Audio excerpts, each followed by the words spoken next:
Hello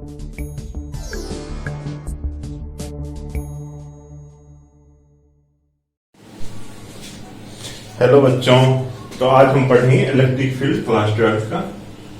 इससे पहले हमने कूलम्ब्स लॉ पे देखा था, उससे पहले हमने इलेक्ट्रिक चार्ज के बारे में पढ़ा था। देन आफ्टर उसी को बढ़ाते बढ़ाते हम इलेक्ट्रिक फील्ड पे आए। ठीक, इलेक्ट्रिक फील्ड कहते किसको? सबसे बड़ी बात यह कि इलेक्ट्रिक फील्ड होता क्या है। ठीक, electric field exist in a region. Electric field उस रीजन में एग्जिस्ट करता है। किस रीजन में? If electric force is exerted by a charge object place in that region. इसका मतलब क्या हुआ कि हम देखते क्या कि जिस रीजन में क्या हो कि कोई एक रीजन है मान लेते हैं, ठीक, यहाँ पे चार्ज प्लस क्यू है, तो ये चार्ज क्या एक रीजन में एग्जिस्ट करेगा। ये चार्ज क्या करेगा? एक रीजन में एग्जिस्ट करेगा। यही कहना है कि फोर्स जो एक्सपीरियंस करेगा, electric field exist in a region, उस रीजन में एग्जिस्ट करेगा if electric force, if electric field, if electric force is exerted. Electric force exert करेगा, इलेक्ट्रिक फोर्स एग्जर्ट करेगा, क्या करेगा?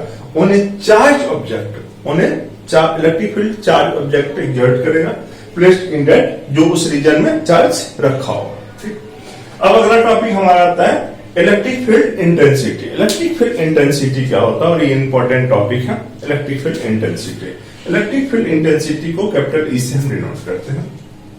ठीक, और उसके ऊपर क्या करते हैं? वेक्टर साइन देते हैं। इसका मतलब क्या है कि electric field intensity is vector quantity, और वेक्टर क्वांटिटी वो क्वांटिटी होता है जिसमें क्या हो? Magnitude as well as direction हो। Electric field intensity it is, क्या लिख सकते हैं? It is a vector quantity. Vector quantity, vector quantity का मतलब क्या हो? Magnitude as well as direction. Magnitude as well as क्या? Direction, as well as direction. जिससे मैग्नीट्यूड और डायरेक्शन दोनों हो, उसे हम वेक्टर क्वांटिटी कहें। ठीक, तो ये electric field intensity is vector quantity. ठीक, the electric field intensity, the electric field intensity at any point, किसी भी पॉइंट पे, at any point in the electric field is defined as the force experience by unit positive charge placed in that region. देखते हैं ये किससे होता है, देखते हैं ये किस तरह से होता है। ठीक, ये हमारा एक पॉइंट है जहां पे प्लस चार्ज क्यू है। ठीक, और यहां पे क्या है? एक पॉइंट, ये पॉइंट एक पी है। पहला नंबर बात, कोई पॉइंट पी है, एनी पॉइंट पी। ठीक, जहां पे चार्ज क्या है? क्यू नोट है। जहां पे चार्ज क्या है? क्यू नोट है। और ये क्यू नोट जो होता है उसको हम टेस्ट चार्ज कहते हैं, और ये जो होता है बिल्कुल स्मॉल होता है, इन्फिनिटेसिमली स्मॉल होता है। ठीक, तो यहां ये भी प्लस ही है। ठीक, प्लस ही है। तो जब दो चार्जेज होती है, फोर्स किधर लगेगा? रिपेल करेगा। ये फोर्स किधर लगेगा? फोर्स इस डायरेक्शन में लगेगा। फोर्स किधर? आगे लगेगा। तो हम क्या लिखेंगे? क्यू, लेट, ऐसे लिख दो, let Q naught is test positive charge, test positive charge, bracket में लिख लो, इस इनफिनिटली स्मॉल, बिल्कुल छोटा होगा। ठीक,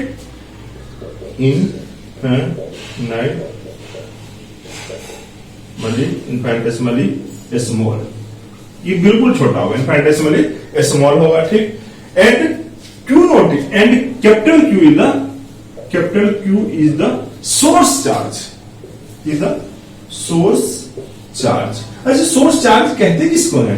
जो इलेक्ट्रिक फील्ड क्या करता है? प्रोड्यूस चार्ज करता है। जो इलेक्ट्रिक फील्ड चार्ज प्रोड्यूस करता है, जो इलेक्ट्रिक फील्ड चार्ज प्रोड्यूस करता है, वो क्या कहलाता है? वो क्या कहलाता है? सोर्स चार्ज कहलाता है। Let Q naught the unit positive charge, बिल्कुल इनफिनिटेसिमली स्मॉल, मतलब बिल्कुल छोटा, बिल्कुल छोटा सा है, बिल्कुल छोटा चार्ज हम ले रहे हैं। ठीक, इनफिनिटेसिमली स्मॉल, ये वर्ड इंपॉर्टेंट है। यानी टेस्ट चार्ज वो चार्ज है जो क्या हो? बिल्कुल छोटा सा हो। और सोर्स चार्ज वो कौन सा होता है? ये लार्ज होता है, काफी लार्ज होता है। And Q is the source charge. Source charge वो होता है जो क्या करता है? इलेक्ट्रिक फील्ड प्रोड्यूस करता है। ठीक, so and Q is the source charge ना। Then electric, then F is the force experienced, ना? F is the force experienced by the किसके द्वारा? by the Q naught by the unit positive charge, ना? By the then F is the force exerted by the unit positive charge. Then electric field intensity, electric field intensity,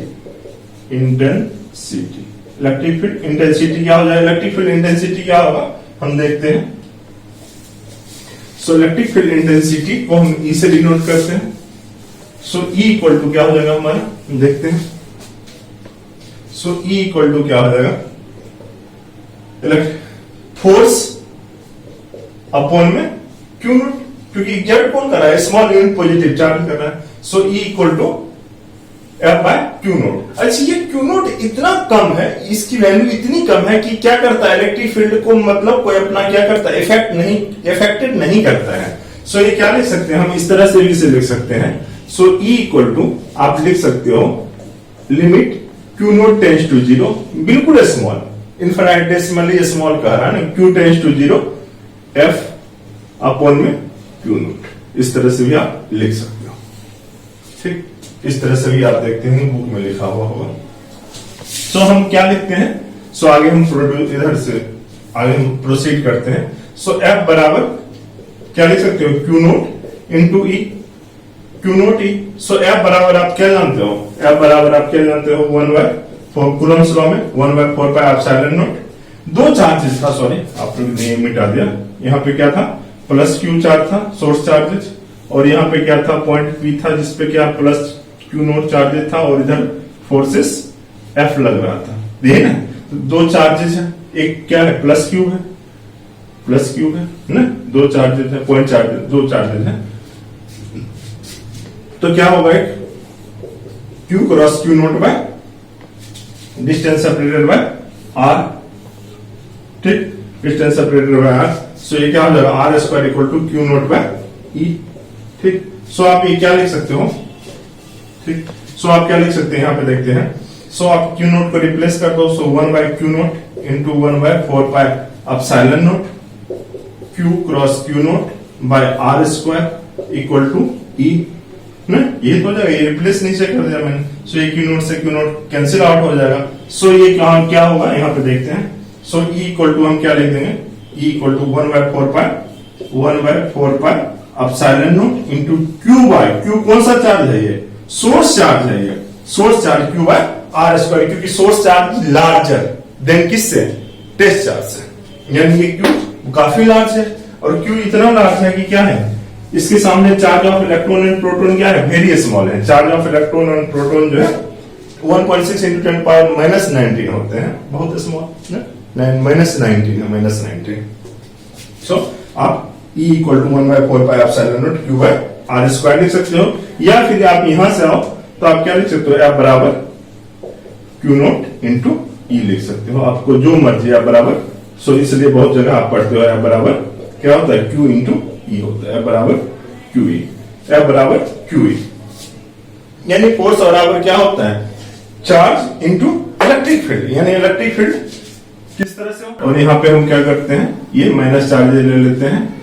ठीक, तो electric field का जो direction होता है plus Q से minus Q की तरफ होता है. इलेक्ट्रिक फील्ड जो डायरेक्शन होता है प्लस क्यू से माइनस क्यू होता है. सो एफ बराबर हमने यहाँ पे क्यू लिख दिया. सो हमारा ये क्या होगा? E equal to 1/4 pi epsilon naught Q by R square. So हमारा ये मूव किस तरह से? इलेक्ट्रिक फील्ड का डायरेक्शन क्या होगा? प्लस क्यू से माइनस क्यू की तरफ मूव करता है. सो एफ बराबर क्यू ई लिख दे सकते हैं. अब हम ये देखते हैं कि जो एफ जो होता है from Newton's law second law of motion से, सेकंड लॉ ऑफ मोशन क्या कहता है? न्यूटन्स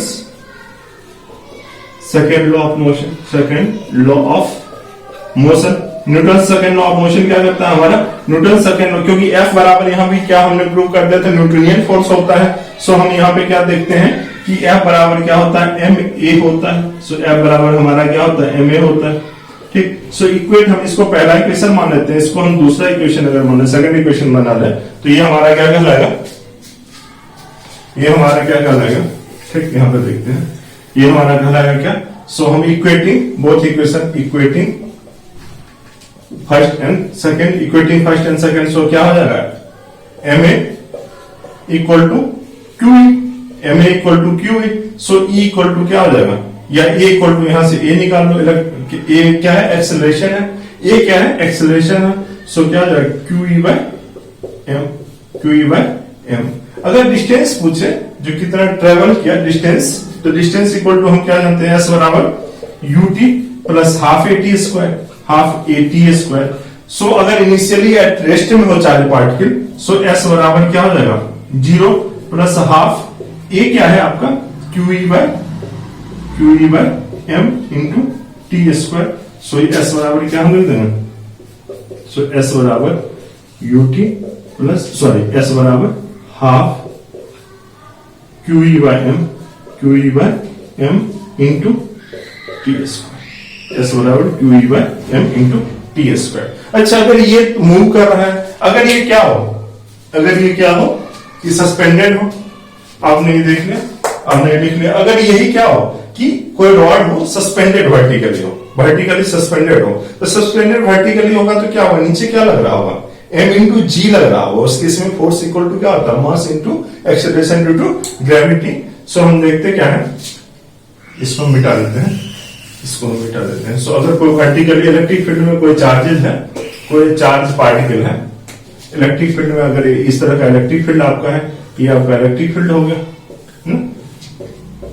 इलेक्ट्रिक फील्ड है, ये इलेक्ट्रिक फील्ड है। अगर कोई चार्ज पार्टिकल क्या है, सस्पेंडेड है, लटका हुआ है, ठीक, या इंक्लाइन में एंगल पे हो, या फिर क्या हो, ये मान लो थीटा में है, तो नीचे क्या लगेगा इसका, एम जी लगेगा, एम इंटू जी लगेगा, नीचे क्या लगेगा, एम इंटू जी लगेगा। सो आप यहाँ पे एफ बराबर M A, so F equal to यहाँ पे क्या लगेगा, एम इंटू जी हो जाएगा। सो आप क्या लिख, एम इंटू जी लिख सकते हो, ठीक। सो एफ सो क्या लिख दोगे, Q E equal to M G, ठीक, एम जी, ठीक। सो ई इक्वल टू, या जो भी आपको पूछ रहा हो, चार्ज पूछ रहा हो, तो M G by Q, M G by Q. इस तरह से आपने देखा, एम जी बाय क्यू लिख सकते हो। तो इस तरह से आपने देखा इलेक्ट्रिक फील्ड, हम एक्सेलरेशन किस तरह से निकालते हैं इलेक्ट्रिक फील्ड में, और हमारा डिस्टेंस किस तरह से फाइंड आउट करते हैं।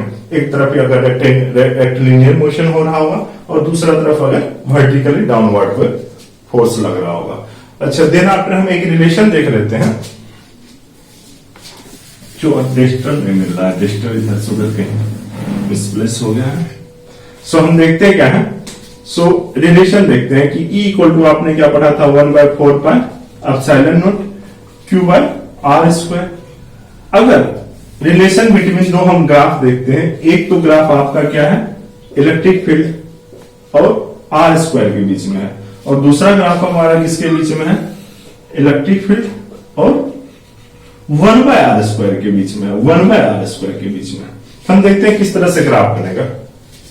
यहां पे देखना, जब E इक्वल टू 1/r को आप अगर मान लेते हैं 1/r equal to r square equal to x मान लेते हैं, तो E is directly proportional to किस पे हो जाएगा, x हो जाएगा। E इज डायरेक्टली प्रोपोर्शनल, क्योंकि 1/r स्क्वायर की बात कर रहा है, 1/r स्क्वायर की बात कर रहा है, तो आप क्या लिख दोगे, E directly proportional to x, यानी E बढ़ेगा तो x बढ़ेगा, यानी E बढ़ेगा तो x बढ़ेगा। तो इसका ग्राफ किस तरह से होगा, इसका ग्राफ स्ट्रेट लाइन होगा, यानी अगर ये इनिशियल पॉइंट है तो इसका ग्राफ कुछ किस तरह से होगा, इसका ग्राफ स्ट्रेट लाइन होगा ना, ये स्ट्रेट लाइन है, स्ट्रेट लाइन में ही